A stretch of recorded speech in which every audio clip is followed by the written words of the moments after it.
Purple tarot reading के साथ जुड़ने वाले सभी साथियों को मेरा नमस्कार। मैं अपनी सीरीज़ को कंटिन्यू कर रही हूँ, जहाँ पर मैंने कहा था कि जब हम टैरो कार्ड देखते हैं या करवाते हैं अपने लिए रीडिंग और उस पर नंबर 8 लिख कर आ जाए तो वो क्या इंडिकेट करता है। तो नंबर 8 जो होता है ना, प्लैनेट सैटर्न, शनि को इंडिकेट करता है। और शनि सबसे स्लोएस्ट मूविंग प्लैनेट है। इसलिए जब भी आप कभी इस अक्रॉस आ जाओगे अपनी रीडिंग, आप ऑब्जर्व करोगे कि आप जब बहुत परेशान और हताश हो जाते हो ना, गिव अप करने का सोचते हो, तो डेफिनेटली तभी आपको ये कार्ड मिलेगा। या फिर आप बहुत ही ज़्यादा मतलब थक चुके हो, बैक ऑफ करने का प्लान कर रहे हो, नहीं बस हो गया, अब मुझे ये वाला काम या जो भी पर्टिकुलर प्रॉब्लम है वो अब और बर्दाश्त नहीं हो रही है। या फिर कभी कभी आपको ऐसा लगेगा कि क्या ऐसा क्यों है, मुझसे ही ये नॉलेज क्यों हटी रह गई, मुझे ही क्यों नहीं पता चला। कुछ तो था कि बहुत सारी चीज़ें सबको पता है और आपको नहीं पता है। ठीक है, और इस चक्कर में क्या होता है, हमारे हाथ से अपॉर्चुनिटीज़ निकल जाती हैं। ठीक है, हम अंधेरे में रह जाते हैं या ब्लॉक्ड होते हैं। ये एक लैक ऑफ अवेयरनेस भी हो सकती है। और ये किसी भी एंगल से आप इसको जज कर सकते हो। मे बी अपॉर्चुनिटीज़ हो, जॉब रिलेटेड कुछ भी हो, पर्सनल लाइफ हो, रिलेशनशिप हो। आपको लगेगा आप कहीं ना कहीं कुछ तो था जो आपसे छूट गया या आपको नज़र नहीं आया।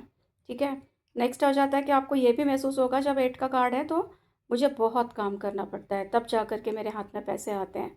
यानी जितना मैं लेबर करता हूँ उतना मुझे पैसा मिलता है, और बहुत करना है तो मुझे बहुत काम भी करना पड़ेगा। यानी कहीं ना कहीं सेंस ऑफ एक स्ट्रगल भी मिलेगा।